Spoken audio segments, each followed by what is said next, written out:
University, the beginning of your pursuit towards a career that will help you contribute to society and push humanity forward. Maybe you could be a doctor, or an engineer, or maybe you're a nerd who likes to draw and you go to art school! That was me. So, Errol, you're finally about to graduate high school. Do you have a plan?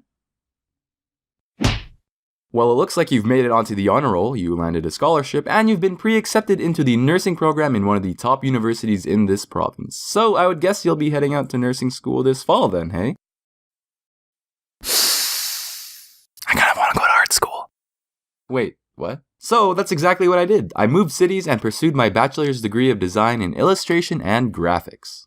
Well, that sounds complicated. Really, it should say nerd who likes to draw. Or, wait, no, maybe professional nerd who can draw kinda really sorta good. Please hire me. But moving on. Art school. Art college? Art university. I don't know. Maybe the first one. Art school! People in art and design majors can be some of the most welcoming and open-minded people you'll ever meet. And in turn, will be pretty excited to hear about whatever hobby or interest that you also have. Friendship is lame! This video isn't about the normal people that I met, so let's talk about the things that made me go, wait, what? The very first thing that I noticed at art school. Colors everywhere. The first day of school was the student tour, and on that day, almost half of the crowd had bright neon colored dyed hair. And actually, it might have been more than half, because you would actually stand out more if you had a regular hair color. And I thought this was funny, because 2 hours before the student tour, me and my friend were walking through campus, and at the time, she had purple hair, and she was telling me, "Gee, I sure hope my purple hair doesn't stand out too much at the student tour." But when we got there, yeah, you probably have nothing to worry about. I remember back in high school that if someone dyed their hair, it'd be pretty big news. Oh my god, did you hear that Trisha dyed her hair slightly purple? Oh my god, I want to be her. On what planet do girls sound like that? But here at art school, it's like, hey, it looks like Vanessa dyed her hair like 4 different obnoxiously bright colors again for the 3rd time this week. Well, that sure is, original. Now, I've seen a lot of dyed hair throughout my years growing up in school, and 9 times out of 10, it would be one color, maybe 2 blended together, and it would be in a long or a short style. That was it. No surprises. But this is art school, so there are no rules. The first strange haircut that I encountered. Okay, imagine a protractor at 30 degrees, or maybe a really steep hill, and that was this girl's bangs. It was just a straight, horizontal line. Not to mention that it was dyed a 3-way blend of green, blue, and yellow. And oh yeah, the bangs, they weren't even. It was just all jagged and up and down, and it was everywhere. And I'm calling them bangs, but they were really short. Now this is actually a thing. They're called micro bangs. At least that's what I think she was going for. And they can look pretty good, but this girl definitely was taking a different approach to that. It's like she went to the barber and their conversation went something like this. Hey, so are you sure that you want me to do this blindfolded? And with my left hand? And instead of using scissors, you want me to use this old lawnmower?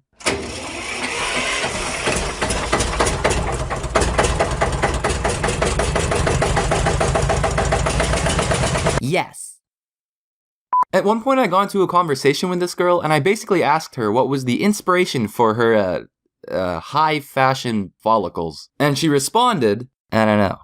I felt like it. And that was it. I respect that attitude a lot, actually. Just do what you want, free of people's opinions and judgments. Obviously, this was a popular concept. Let's speed through a bunch of different haircuts. So, of course, we just talked about, whatever you want to call this. So, what else was there? Someone had a buzz cut dyed with multiple colors where they actually recreated the famous painting Starry Night by Van Gogh on their head. So, that was a thing. How much did that painting get sold for again in real life? Over 100 million. Holy fuck. Moving on. Rainbow afro, rainbow mullet, highlighter yellow buzz cut with dyed white lines so that they looked like a tennis ball. I'm not even making a joke about that, they just wanted to look like a tennis ball. This one wasn't a haircut, but they just decided to shave their eyebrows off. Silver and black dreads, on the person with no eyebrows. Oh yeah, and sometimes they would wear one eye contact lens where it whited out their iris. Yeah, that was kind of freaky. Now, I was kind of scared, to be honest. Green and brown curly hair tied up into little individual sections, so kind of like a small forest of stir-fry broccoli. I love stir-fry. And a medium-length bob cut split down the middle with 2 colors. That was actually really cool. So yeah, that's what I can remember. In terms of all the normal haircuts, usually the guys either had man buns, shaved sides, also known as the Captain Levi haircut, faux hawks and mohawks. There was also the hashtag my barber has died or gone missing because no one has cut my hair in 6 years and I hashtag don't own a hairbrush. Please send help. Really strong facial hair.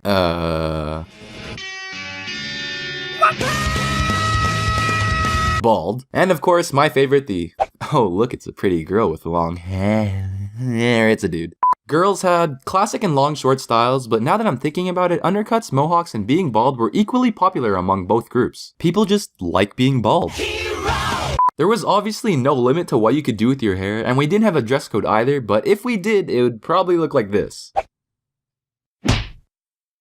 At art school, no one cares about anything, and no one sleeps either, so basically you can just wear what you want to school. So let's go through some of the fun outfits that I encountered at art school. Let me just say, if there was a create character screen before class started, a bunch of people just hit the random button a bunch of times. That's a pretty accurate way to describe it. There was Chris, she definitely liked to experiment. She would come to school with plastic bugs in her hair sometimes, and another time she dressed up as Guy Fieri. There was Jessica, she dressed up as a forest fairy once. Well, that's how I would describe it. Short green hair, a crown made of branches, sparkly eye makeup, red face makeup, and a green tunic dress. I really wanted to ask her if she was like going to an event or something, like Comic-Con or a cosplay meeting, but let's be real, probably not. The reason was probably because it's art school.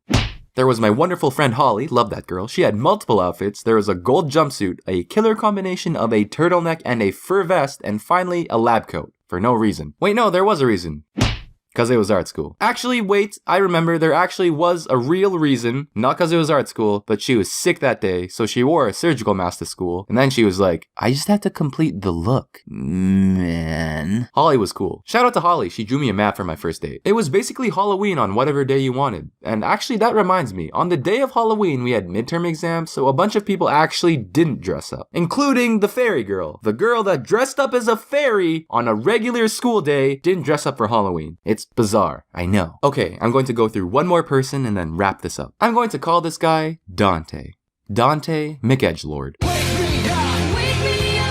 Dante McEdgelord had a very thick mustache, and his wardrobe consisted of tie-dye shirts and a leather trench coat with a lot of straps. He liked to talk about things like releasing the mind, dude, and achieving spiritual enlightenment, man. Is that an Odd Ones Out reference? And a lot of his paintings were of himself, either being abducted by aliens or a self-portrait with his third eye open and chakra gates.